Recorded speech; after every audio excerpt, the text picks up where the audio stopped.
اور جو مسلمان بیمار ہیں انہیں شفائے کامل عاجل عطا فرمائے۔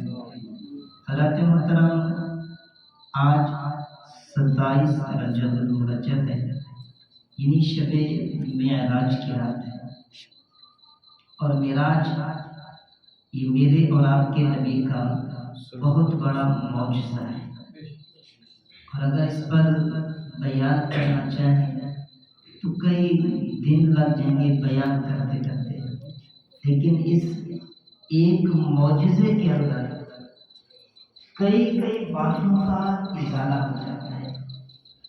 معجزہ تو صرف ایک ہی ہے کہ شب معراج کا معجزہ ایک ہی کہلاتا ہے۔ اللہ تبارک و تعالیٰ نے جتنے بھی معجزے عطا فرمائے ہیں، ان سب معجزوں میں سے جو بڑا معجزہ ہے وہ قرآن کریم ہے، اور اس کے بعد جسے عظیم معجزہ کہا جاتا ہے وہ معراج معجزہ ہے۔ معراج کا جو لفظی اور آسان لفظوں میں معنی ہے وہ ہے محب اور محبوب کا ملنا۔ محب اور محبوب کا ملنا، ان عاشق اور معشوق کا مل کر راز و نیاز کی باتیں کرنا، اس کو معراج کہتے ہیں۔ اور اللہ تبارک و تعالیٰ نے جتنے بھی نبی بھیجے ہیں اور نبیوں کو معراج کرائی ہے، لیکن کسی نبی کو زمین پر معراج کرائی، کسی کو پہلے آسمان پر، کسی کو دوسرے پر، لیکن یہ واحد نبی ہے جسے اپنے پاس بلا کر اپنا دیدار کرایا۔ سبحان اللہ۔ جتنے بھی نبی آئے ہیں ان کو معراج ہوئی ہے، لیکن کسی کو اپنا دیدار نہیں کروایا۔ لیکن جب تیرے میرے نبی کی باری آئی تو اللہ تبارک و تعالیٰ نے کون بٹھا کر بتایا کہ محبوبہ تو کتنا سوہنا لگتا ہے۔ سبحان اللہ۔ تو اس کو معراج کہتے ہیں کہ جب محبوب بیٹھ کر راز کی باتیں کرے۔ اچھا، لوگ سوال کرتے ہیں کہ معراج کوئی تو کہتے ہیں روحانی تھی، کوئی کہتے ہیں جسمانی تھی، اور کوئی کہتے ہیں خواب کے اندر معراج، اور کوئی کہتے ہیں کہ بھی نبی تو وہاں تک جا ہی نہیں سکتا۔ حالانکہ قرآن بالکل ہی واضح اور آسان لفظوں میں بتا رہا ہے، فرمایا سبحان الذی، پاک ہے وہ ذات۔ اب اگر اللہ کا نبی فرماتا نا میں خود گیا ہوں معراج کرنے کے لیے، تو لوگ اعتراض کر سکتے تھے، ان کا اعتراض کرنے کا جواب بنتا تھا، لیکن یارو اللہ کے نبی نے یہ نہیں فرمایا کہ میں خود گیا تھا، بلکہ اس خالق کے کائنات نے اعلان فرمایا کہ پاک ہے وہ ذات۔ یعنی یہ جو معراج کرائی گئی، اللہ کے نبی نے مانگا نہیں کہ مولا مجھے معراج کرا دے، دعائیں نہیں مانگی۔ حضرت موسیٰ علیہ السلام نے دعا مانگی تھی اپنا دیدار کروا دے، چلا کاٹا تھا کہ اپنا دیدار کروا دے، لیکن محب اور کلیم اور حبیب میں فرق دیکھو۔ کلیم دعائیں مانگ رہا ہے، چلے کاٹ رہا ہے کہ مولا مجھے اپنا دیدار کروا دے۔ حبیب آرام فرما رہا ہے گھر میں، جبرائیل کو بھیجتے ہیں جاؤ پورے فرشتوں کی بارات لے کر جاؤ، جا کر میرے محبوب کو لے کر آؤ۔ میرے محبوب نے مانگا نہیں کہ مجھے اپنا دیدار کروا، لیکن آج ہم خود سے اپنا دیدار کروا۔ سبحان اللہ۔ اب اعتراض کرنے والے ان کو اگر قرآن پاک کی آیت کو سمجھتے تو کبھی ان کا جواب نہیں بنتا۔ اب وہ کہتے ہیں خواب کے اندر دیدار ہوا۔ اب اللہ تبارک و تعالیٰ قرآن پاک میں ارشاد فرماتا ہے سبحان الذی اسری بعبدہ۔ یہ جو بعبدہ لفظ ہے، یہ عبد جو بعبدہ بولا جاتا ہے، یہ صرف روح پر نہیں بولا جاتا بلکہ جسم اور روح دونوں پر بولا جاتا ہے۔ اب یہ سوچو کہ میرے اور آپ کے نبی کو اللہ نے معراج کروائی، بعبدہ فرمایا، برسولہ نہیں فرمایا، بنبی نہیں فرمایا، بلکہ بعبدہ فرمایا۔ پاک ہے وہ ذات جس نے سیر کرائی، اسرا کا معنی سیر ہوتا ہے۔ اب سیر کروائی، مولا کریم جب سیر کروانی تھی تو رات کو انتخاب کیا۔ سیر تو دل کو دیتا کہ دل کے اندر اجالا ہوگا، ہر ایک چیز کا دیدار ہوگا، ہر ایک چیز واضح نظر آئے گی۔ لیکن عاشق لوگ کہتے ہیں، مفسرین کہتے ہیں، صوفیاء کرام تو کہتے ہیں، ارے تم تو کہتے ہو دل کو معراج ہوتی، نبی کے سامنے نہ دل اور رات دونوں برابر ہیں، جیسے نبی دل کو دیکھتا ہے ویسے نبی رات کو بھی دیکھتا ہے۔ سبحان اللہ، کیونکہ نبی رات یا دل کا کوئی محتاج نہیں ہوتا، نبی تو ہر چیز کو دیکھ لیتا ہے۔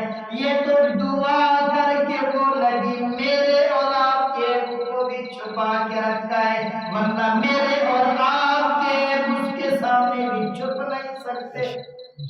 یہ تو اس نبی کا کرم ہے کہ ہمارے عیب کو چھپا کے رکھا ہوا ہے۔ اب اللہ تبارک و تعالیٰ نے رات کے انتخاب کیا، وہ بھی 27 رجب المرجب کی رات، یا چاند کی جو پہلی رات ہوتی ہے ان میں چاندنی ہوتی ہے، لیکن جو آخر رات ہوتی ہے ان میں چاندنی آخر میں آتی ہے، یہ صبح صادق کے وقت کچھ روشنی ہوتی ہے ورنہ پہلے روشنی نہیں ہوتی۔ اب سرکار علیہ السلام کا ایک انداز دیکھو، ویسے تو میرا اور آپ کا نبی رات کو اٹھ کر تلاوت کرتا تھا، نماز پڑھتا تھا، لیکن آج جیسے 27ویں کی شب آئی، 27 رجب المرجب کی رات آئی، عشاء کی نماز ادا فرمائی، نماز پڑھنے کے بعد سرکار علیہ السلام اپنی چچا زاد بہن حضرت ام ہانی رضی اللہ تعالیٰ عنہ سے کہتے ہیں، بہن مجھے سونے کے لیے بستر چاہیے، میں آرام کروں گا۔ یار وہ نبی جو ساری رات عبادت میں گزار دیتا تھا، آج وہ نبی آرام فرما رہا ہے۔ اللہ تبارک و تعالیٰ نے جبرائیل امین کو بھیجا، جا میرے محبوب کو لے کر آ۔ اب جبرائیل امین آتے ہیں، فرشتوں کی بارات لے کر آئے، کہتے ہیں کہ اب دروازے کے پیر کھڑے ہو کر آواز بھی تو نہیں لگانے، کیونکہ قرآن میں اللہ تبارک و تعالیٰ نے ارشاد فرمایا، یا ایھا الذین آمنوا لا ترفعوا اصواتکم فوق صوت النبی، فرمایا اے ایمان والو اپنی آواز کو پست رکھو، اونچا نہیں کرو، کہ اگر تمہاری آواز نبی کی آواز سے اونچی ہو گئی تو تمہارے اعمال ضائع ہو جائیں گے۔ اب حضرت ام ہانی کے گھر سرکار علیہ السلام آرام فرما رہے، جبرائیل امین بارات لے کر آتے ہیں فرشتوں کی، عرض کرتے ہیں مولا کریم تیرا نبی اندر آرام فرما رہے، دروازہ کیسے کھٹکاؤں؟ اب دروازہ کھٹکاؤں گا آواز اونچی ہو جائے گی، کیا کروں؟ مولا کریم نے فرمایا جبرائیل تو اوپر سے چھت کو سراغ کر وہاں سے داخل ہو جا۔ مفسرین کرام فرماتے ہیں جہاں پر اللہ کے نبی آرام فرما رہے تھے، آپ کے سینے مبارک کے برابر اوپر سے چھت کو سراغ کر کے جبرائیل امین نیچے آ گئے۔ جبرائیل امین بھی ہے، فرشتوں کی بارات بھی ہے، لیکن اللہ کا نبی چادر تان کے سو رہا ہے، یعنی چادر اپنے چہرے پہ ڈال کے سو رہا ہے، مزمل مدثر والی چادر۔ وہ نبی جو رات کو قیام کرتا تھا، آج جبرائیل گھر میں داخل ہو گئے لیکن نبی آرام میں ہے۔ جبرائیل امین عرض کرتے ہیں مولا کریم کیا کروں، تیرا نبی ابھی بھی آرام میں ہے، جگوں تو کیسے جگوں، اگر آواز لگا تو آواز بلند ہو جائے گی، کیا کروں؟ اللہ تبارک و تعالیٰ نے فرمایا اے جبرائیل تیرا جو جسم ہے ہم نے نور سے بنایا ہے۔ جبرائیل نوری ہے، جبرائیل نوری ہے، فرمایا جبرائیل تیرا جسم ہم نے پورے تیرے جسم کو نور سے بنایا، لیکن جو تیرے ہونٹ ہیں ان کو ہم نے کپور سے بنایا، کیا کروں مولا کریم؟ فرمایا اپنے ہونٹ کپوری میرے نبی کے تلووں کو لگا دے، میرے نبی کو کپور کی ٹھنڈک پہنچے گی، آنکھ کھل جائے گی۔ اب جبرائیل امین نے اپنے نوری جسم کے ساتھ لگنے والے کپوری ہونٹ، جب کپوری ہونٹوں کو میرے نبی کے تلووں کو لگایا، میرے نبی نے چہرے سے چادر ہٹائی، پوچھتے ہیں فرماتے ہیں جبرائیل آج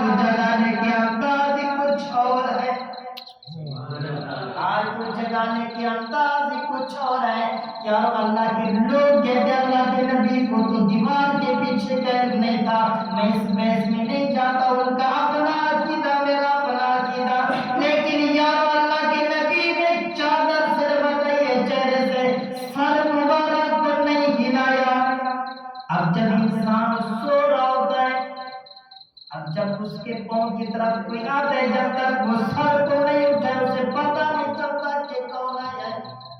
لیکن جیسے وہ اللہ کے نبی نے اپنے چہرے سے چادر ہٹائی, چادر ہٹاتے فرمایا جبرائیل آج جگانے کے انداز کچھ اور ہے. جبرائیل امین عرض کرتے مولا کریم میرے سے یا رسول اللہ میرے سے کیا پوچھتے ہو کہ انداز کچھ اور ہے. اس مالک کریم نے بھیجا ہی کسی اور انداز سے. سبحان اللہ. میں جب آتا تھا قرآن لے کر آتا تھا, پہلے وحی لے کر آتا تھا, اللہ کا پیغام لے کر آتا تھا.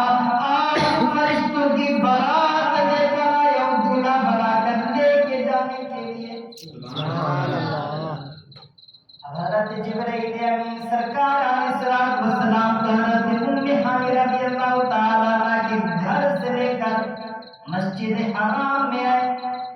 یہاں پر سوال پیدا ہوتا ہے کہ جب 27 رجب کو سرکار کو معراج بھی سرکار اپنے گھر میں کیوں نہیں آرام فرمایا؟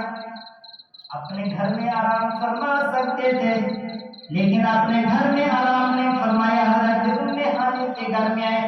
علماء کرام فرماتے ہیں کیونکہ نبی کے گھر میں بغیر اجازت کے انسان تو کیا فرشتہ بھی نہیں جا سکتا.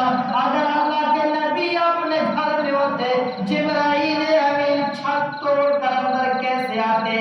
اس لیے اللہ تبارک و تعالی نے فرمایا محبوب آج اپنے گھر میں آرام نہیں فرمانا, اپنی چچا زاد بے حضرت مہانی کے گھر میں آرام فرمانا.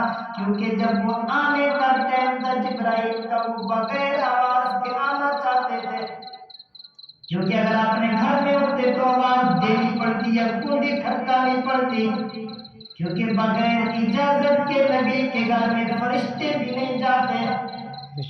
اب اس لیے علماء کرام فرماتے ہیں کہ سرکار نے حضرت مہانی کے گھر میں آرام فرمایا.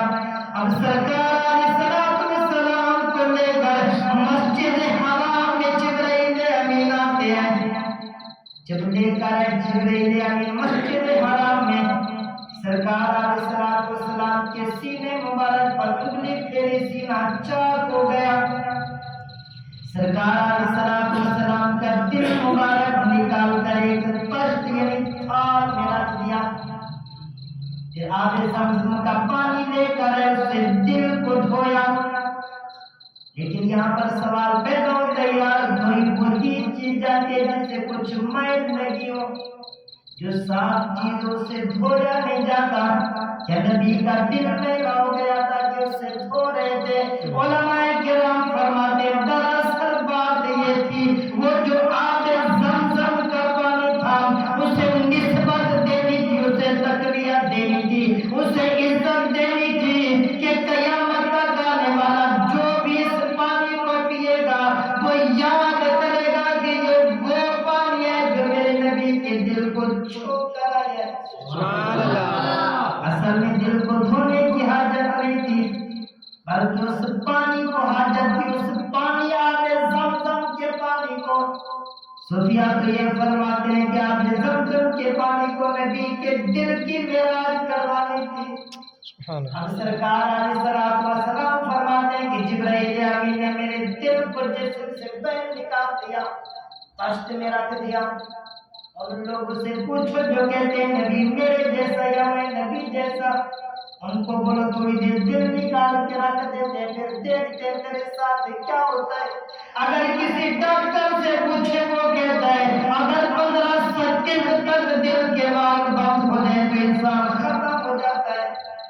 15 سیکنڈ تک دل کے وال بند ہو جائے, دل نکالنے میں صرف دل کے وال بند ہو جائے. ادھر تو نبی کا دل بہر نکال کر تشت میں رکھ دیا, اسے پانی سے دھویا بھی صحیح. اب آپ بتائیں کہ وہ کتنا ٹائم لگا ہوگا دل کو جسم سے بہر بھی نکالا, اس سے دھویا بھی صحیح، لیکن نبی فرماتے میں اپنے آنکھوں سے دیکھ رہا تھا اس دل کے اندر دو کان بھی تھے، دو آنکھیں بھی تھی۔ سبحان اللہ۔ کبھی کبھار تو بیٹھو نہ پڑے تو وہ کہہ دیتے یار دل کی کان کھول کے بیٹھ، یہ دل کی آنکھ کھول کے بیٹھ۔ جو بڑے لوگ ہیں وہ بول دیتے ہیں کہ دل کے کانوں سے یہ بات سنو، ان کو کیا پتہ ہے جب ڈاکٹر سے پوچھو کیا دل کے کان ہے، ڈاکٹر نہیں بتائے گا، وہ کہتے ہیں نہیں ہم نے تو دیکھا دل کا ایک چھوٹا سا خون کا لوتھڑا ہے، وہی ہے اس کے اندر، ہمیں آنکھیں یا دل، آنکھیں یا کان نظر نہیں آتے۔ لیکن اللہ کا نبی فرماتا ہے میں نے دیکھا دل کے دو کان بھی ہیں، دل کی دو آنکھیں بھی ہیں۔ سبحان اللہ۔ اللہ تعالیٰ میری حاضری کو اپنی بارگاہ میں قبول فرمائے، کیونکہ مجھے اپنی مسجد میں بھی جانا ہے۔ سرکار علیہ الصلوۃ والسلام کو اللہ نے اپنی نشانیاں دکھائی، ضروری ہے وہ کہ آیات اپنی نشانیاں دکھائیں۔ جب نشانیاں دکھائیں تو سرکار علیہ الصلوۃ والسلام جنت میں گئے۔ اب جنت کے اندر نظارے دیکھ رہے ہیں، محلہ دیکھ رہے ہیں، دیکھا کہ ایک محل ایسے ہے جو یاقوت اور مرجان کا بنا۔ سرکار علیہ الصلوۃ والسلام نے فرمایا جبرائیل یہ کس کا ہے، یہ کس کا ہے؟ سرکار علیہ الصلوۃ والسلام کی بارگاہ میں جبرائیل امین عرض کرتے ہیں یا رسول اللہ یہ آپ کی امت میں سے ان لوگوں کا ہے جو مسجد میں اذانیں دیتے ہیں، مسجد میں نمازیں پڑھاتے ہیں، قرآن کی تلاوت کرتے ہیں اور مسجد کی خدمت کرتے ہیں۔ اور ایک روایت میں سرکار علیہ الصلوۃ والسلام نے فرمایا یہ ان لوگوں کا ہے جو اپنے والدین کو تکلیف نہیں پہنچاتے۔ اللہ تعالیٰ ہم سب کو اپنے والدین کی خدمت کرنے اور مسجد میں آباد کرنے کی توفیق عطا فرمائے اور آمین۔